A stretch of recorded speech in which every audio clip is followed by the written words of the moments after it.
জাতীয়তাবাদী দল বিএনপির প্রতিষ্ঠাতা সভাপতি, প্রতিষ্ঠাতা চেয়ারম্যান শহীদ রাষ্ট্রপতি জিয়াউর রহমানের ৪৪তম শাহাদাত বার্ষিকী উদযাপন উপলক্ষে আমরা নিকলী উপজেলা বিএনপি আলোচনা সভা, মিলাদ ও দোয়া এবং খাদ্য বিতরণ কর্মসূচি নিয়েছি।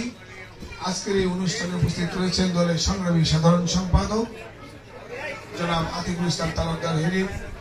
আমাদের মাঝে উপস্থিত রয়েছেন জেলা বিএনপি সংগ্রামী সদস্য ডাক্তার কফিলউদ্দিন, নিকলী মুক্তিযোদ্ধা কমান্ড কাউন্সিলের সাবেক কমান্ডার ডাক্তার কফিলউদ্দিন, বীর মুক্তিযোদ্ধা জনাব মুজাম্মেল হক আবিদ, উপস্থিত আছেন জনাব বীর মুক্তিযোদ্ধা জনাব চান্দালি মেম্বার, উপস্থিত রয়েছেন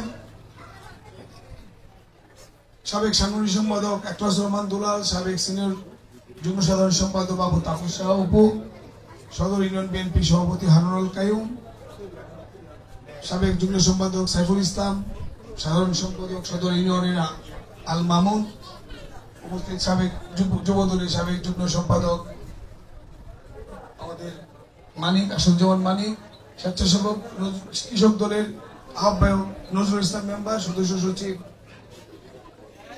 স্বাধীন, স্বেচ্ছাসেবক দলের আহ্বায়ক।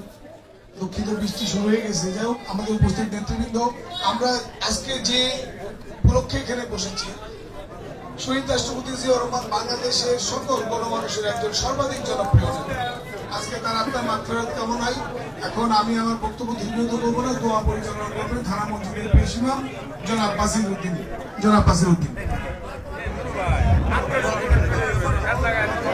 সবাই 3 বার সূরা ইখলাস পড়েন। আউযু বিল্লাহি